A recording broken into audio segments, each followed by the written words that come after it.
G'day, mate, and how you going? That is the typical way an Australian would say, "Hi, how are you?"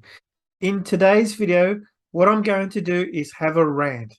Now, a rant is like a whinge or a complaint. And the reason for this is because I'm very passionate about helping international students.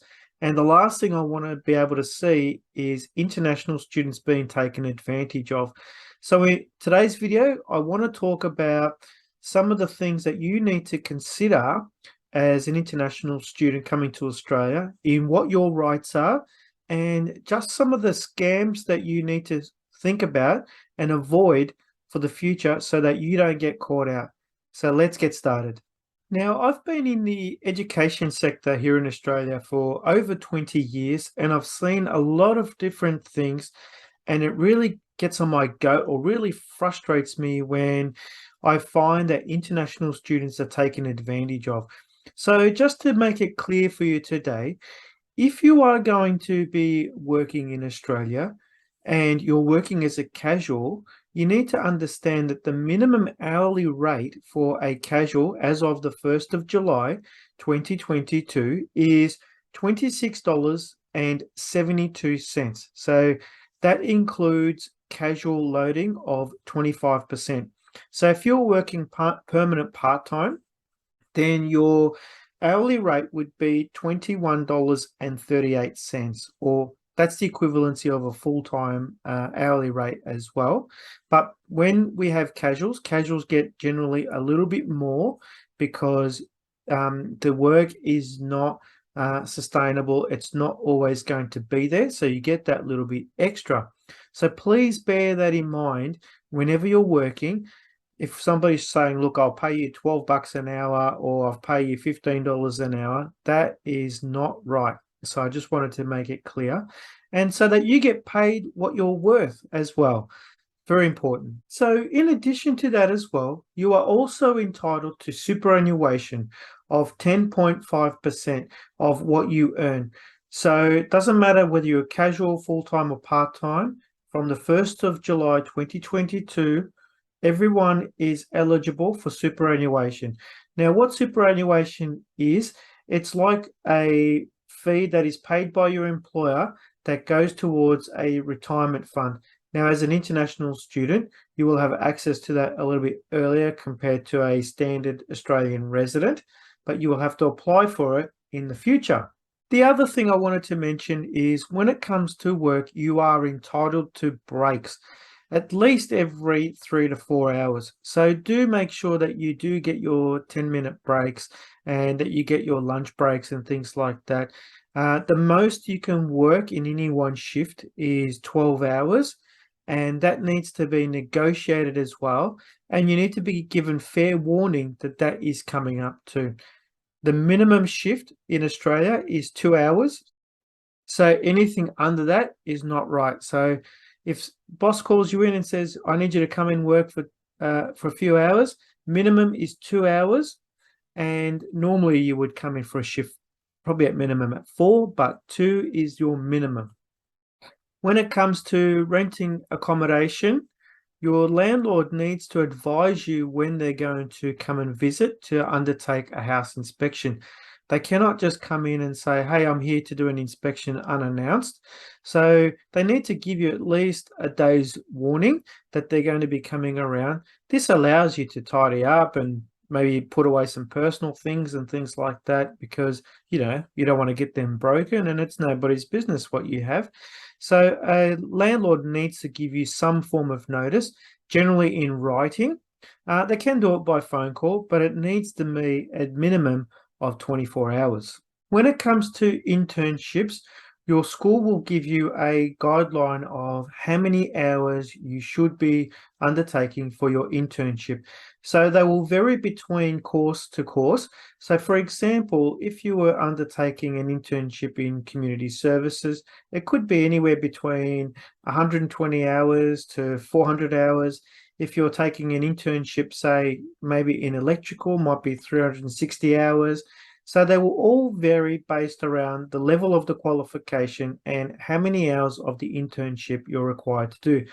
Now, internships can be paid or unpaid, but if there's no requirement for you to do it as part of the course, you do not have to do it because it's not mandatory. So something else to also consider.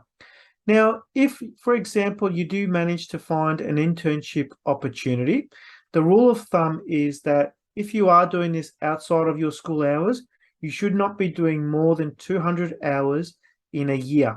So that kind of works out to maybe 4 hours a week over 50 weeks. You can alternatively do blocks where you do maybe 2 week block of 38 hours in each of the weeks, and that might be enough for your internship.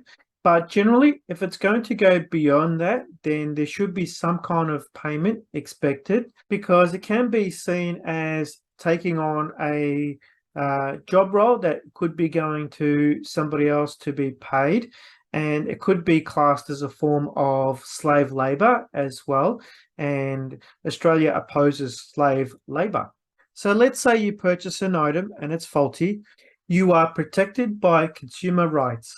You have the right to return it. Now, the shop can do one of three things. They could either replace the item for you, or they can give you a refund, or they can give you a credit that will enable you to either buy the same product if it's available, or use that money towards a different item in that particular store as well. When it comes to school fees, please bear in mind that it's always best to pay your school directly rather than through an agent. And even for myself, I never accept fees from students. I always ask students to pay the school direct. And sometimes students will ask me to buy overseas health insurance cover for them. Now, I will do this, but very reluctantly, because I just prefer if students pay direct. And the reason for this, whether it be school or for their overseas health cover, is because so you get that protection from consumer protection as well. And when it comes to schools, the schools or the institutes are covered by what we call a tuition protection scheme. So if there is some financial hardship or problem with the school, they are covered by the federal government, where you have some form of way of being able to recover your money if your money goes missing.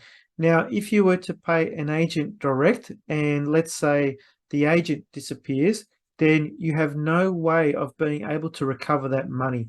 So that's one big thing that I always say to students. And for students that have worked with myself for a long time, I always ask them, pay the school directly, please, because the last thing I want is any hassles with yourself in the future when it comes to money.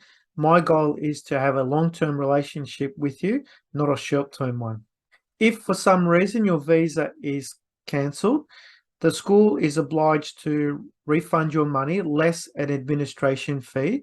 So if there's any particular problems, you can demonstrate that you've paid the school, and you always have a governing body that you can go to, which is the International Students Ombudsman, and they will assist you with recovering any money from a school. But if you pay an agent directly, this is going to be very difficult for you to get your money back. So as I said earlier, always pay the schools. In some cases, I've heard some horror stories where offshore agents outside of Australia have charged their students quite a significant amount of dollars just to process an application fee. Now, every business model is a bit different, but if you're paying more than, let's say, 400-500 Australian dollars to professionally do your application for you, then just be worried about that, because myself, I don't charge any fees whatsoever, and this surprises a lot of potential clients. The reason for that is because I'm very transparent, and all my fees come from the schools. So I work off a commission. So if you don't start in your course, I don't get paid. And I've had a situation where one student had their visa refused, and they were very apologetic about me not getting paid. And I said, look, that's fine. Don't worry about it. Because at the end of the day, it's not always about money for me. It's about how I can help serve you the best. So please bear that in mind. Always ask upfront, how much do you charge? And that way you'll know what you're up for. And I don't mean to be rude to other agents. They can charge whatever they want. In a lot of cases, they don't charge anything like myself, but in some cases where they do, just be mindful of what is the service that you're getting for that fee as well. So if the education agent also happens to be a migration agent, then it's expected that you would pay something for their time to help you, because they're using their expertise to help you to apply for your student visa. That's a little bit different towards an education agent just putting through an application on your behalf to an institution. Very different. Now, these next two scams that have been floating around Australia has not just impacted international students, but also Australian residents. One is people posing as the Australian Taxation Office and demanding you to pay money for taxes, especially if you've been working in Australia. This never happens. And if you do get worried about things like that and you do get a call like that, best just to talk to your education agent if you're using one, or maybe somebody from the school where you may be attending, just to clarify this before you pay any money out. Do not pay the tax office without finding out first if it is legitimate or not. The other one as well is you may get a phone call from anonymous numbers requesting money. Maybe it's an FBI, or they're saying that they're part of police, or those kind of things, and they're asking you to pay money with gift cards or something like that. We don't do that in Australia. We won't contact people and ask them to pay for bills or fees via gift cards. So whatever you do, do not give out your personal information. And again, always, if you are my client, I'm happy for you to call me and say, hey, Rob, I got this phone call. What do you think? I'm happy to provide you advice on that, because as I mentioned earlier in the video, I really get frustrated when people that I work with are taken advantage of, and it offends me like as if it happened to me. So my goal as your education agent is to protect you and help you with advice as well. So that is my rant over. And if you like this video, please give it the thumbs up. Please subscribe if you haven't already, and share it with your friends just so they're aware of their rights if they decide to come to Australia, or just to be aware of any potential scams that they may come across if they're looking to, say, come to Australia to study. And also, please feel free to provide comments below if there's anything there that you want me to cover or talk about, and I'll see you in the next video.